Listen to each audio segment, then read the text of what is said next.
Welcome to Capitol Preview, a weekly bipartisan discussion with Iowa legislators about the key issues facing our state. Brought to you by Mediacom. Good morning and welcome to another edition of Capitol Preview, a show brought to you by our friends at Mediacom and the Iowa Cable and Telecommunications Association. My name is Bill Peard. I'm the Executive Vice President of the association. Capitol Preview was designed to get the views of the representatives and the senators up at our State House and have a conversation with them on what items they think are important.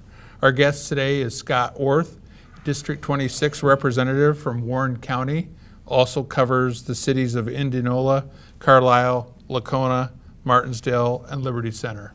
So Scott, thanks for being with us this morning. We always enjoy it when you come on the show and we get a chance to listen to what you're up there talking about and what's going on up at the Capitol. Well, thanks for having me back, Bill. So it's a conversation more than just a red meat interview. So I'm just going to kind of jump in on some things that I think that are important to you. So the governor had two priorities. One was children's mental health, and the other one is restoring the voting rights. So do you want to kind of give us a little bit of a preview, or not a preview, but a children's mental health, kind of cover that for us? Sure.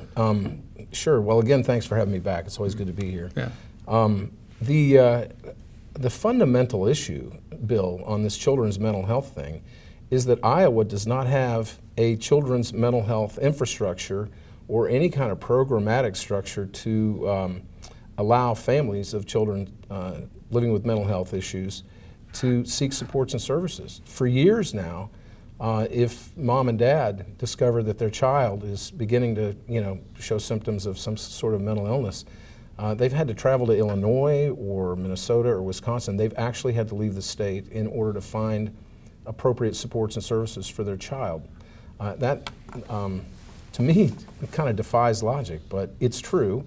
The governor finally, and much to her credit, I might add, has determined that this really does need to be a priority of hers, and I'm happy to see that. Restoring the voting rights, I think that's kind of an important one for felons, and you kind of want to go into that a little bit. Sure. Well, first of all, I'm all about restorative justice. We all make mistakes, and there should be an opportunity for grace and forgiveness and redemption for a vast number of those. So when it comes to voting rights, I think that persons who have made those mistakes and have been convicted of a felony crime, after they have repaid society, paid their dues, paid back, whatever, they should also have an opportunity to approach the governor and ask for restored voting rights. Now, the issue is a little more tangled than that.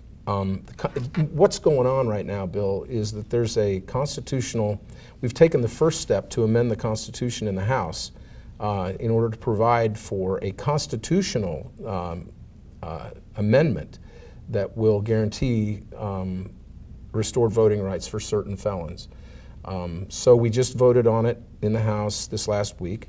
Now it has to go to a second General Assembly, which means not next session, but the 89th General Assembly, which convenes in 2021. We have to pass this measure again. It has to pass 2 consecutive General Assemblies, and then it has to go to a referendum, and it'll be on the general election ballot in November of 2022 to go before the people for a vote. If this should happen, then it'll go into the Constitution. The question is, the legislature will then have to define what is an infamous crime, because it's not very well defined. Persons guilty of an infamous crime cannot have their voting rights restored, and the legislature and the courts will have to determine that. The other one is, what does payback society actually mean? Does it mean simply you've done your time in jail or prison or whatever, and you're out now, so you can apply to have your voting rights restored? Or does it mean that you have to also pay all of the restitution and all of the fines, which could be into the hundreds of thousands of dollars, which would preclude most people from being able to ever have their rights restored? So those have yet to be defined, but I'm all for taking the first step toward grace and forgiveness and restorative justice. All right. Land acquisition, that seems to be a big one up there right now, and you can shed a little light on that. Well, I'll tell you what, a bill came before us, sponsored by the Farm Bureau, to restrict various and sundry different ways farmers could make contributions of their own private farmland to the DNR, for instance, to cede that ground back from being private to being public ground, intended for use by the general public, managed under public auspices of people like the DNR. The problem with the bill was the language was loose enough that it prevented the state revolving the Natural Heritage Foundation or other private entities such as the Natural Heritage Foundation from engaging the mechanism of the state revolving fund for the purpose of providing a loan, a low-interest loan, to the state to buy that farm ground. What the collateral damage was, it also precluded cities from being able to expand city parks, county conservation boards from being able to acquire a farm ground adjacent to their park to expand their park. I mean, under the existing rule or under the proposal, the original proposal, if I had a 50-acre pond and it butted right up next to a county conservation area, well, you can't graze that pond and you can't till that pond, but under the rule, because the language was not tight enough, I wouldn't be able to cede that pond to my county for the purpose of letting kids fish in it and stuff like that. So it was very problematic. We blocked it in the House Natural Resources Committee. I and Chairman Bacon and Representative Jennery, my two Republican colleagues, decided that it was just a bridge too far. The Senate has now pared that bill way, way down and taken a lot of what I thought were bad elements out of it. And I think there's a subcommittee on it tomorrow, and I do believe that the bill will become much more palatable. In fact, I've talked with some folks from some conservation groups who have determined that this is no longer the hill to die on. They want to move forward toward big issues like I will, things like that. Okay, thanks, Scott. Firearms seems to be another big issue up there, and I know that thing kind of has a three-prong element to it. So do you kind of want to delve into that a little bit? Sure. Well, the firearms debate is always a very robust debate, to say the least. Right. And there's always a lot of firearms stuff going on. Typically, my friends, Matt Winschittel in particular, from Missouri Valley, he's a big gun enthusiast. He comes from a family, actually, that own gun shops, and he's a gunsmith, and he's a good guy. I like him an awful lot. The Iowa Firearms Coalition, the National Rifle Association, and others, have a pretty aggressive agenda when it comes to, firearms rights and the rights of gun owners, and they want to make sure that those rights are protected and not infringed upon.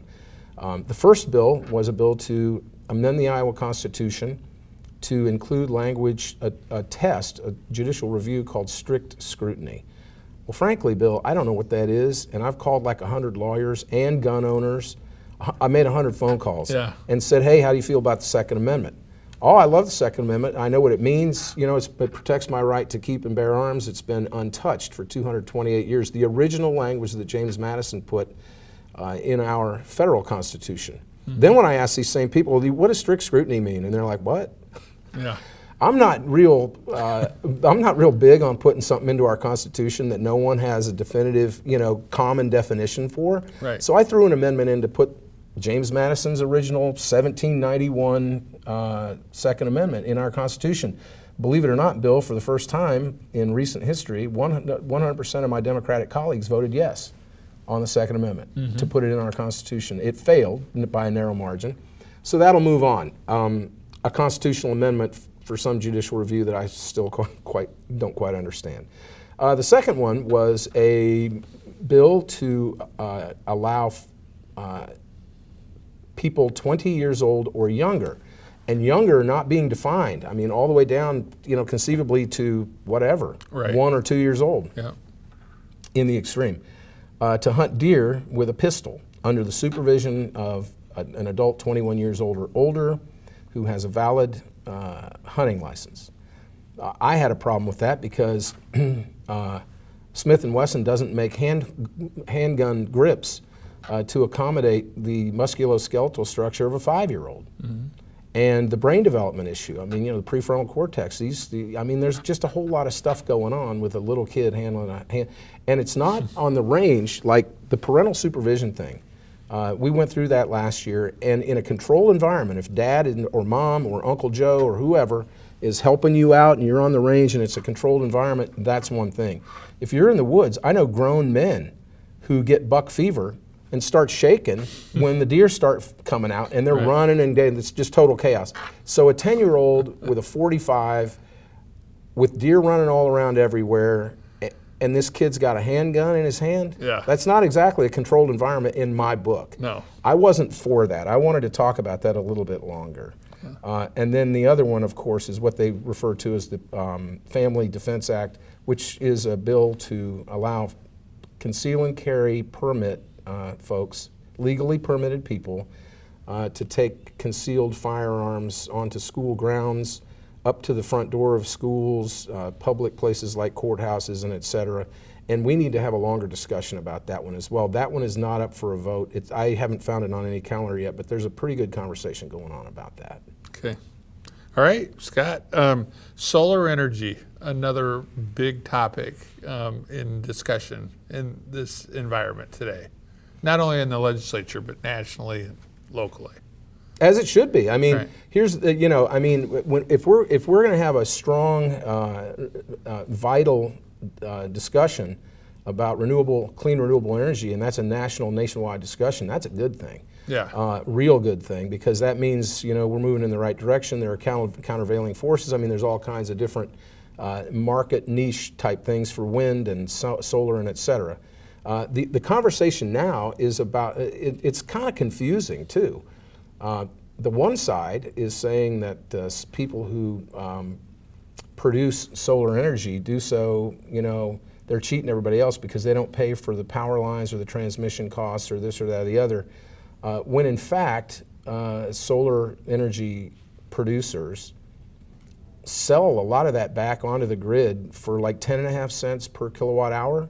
And then the utility will sell that on a retail market for double that, 20 some odd cents. I don't see how there's any inequity in that. But without getting in the weeds on this thing, Bill, I am not about to be the guy that starts throwing roadblocks and disincentives up to anybody who wants to move forward in our free market system with really sound ideas about producing clean, renewable energy. I want to incent those people. I want them welcome in the marketplace, and the playing field does need to be level. So I'm all for solar having a fair shot at it. Well, thank you, Representative Ourth. You were great today, as always. You're a very active representative, and we appreciate that. The folks in Warren County are in good hands. So our guest today was Representative Scott Ourth, District 26 from Warren County.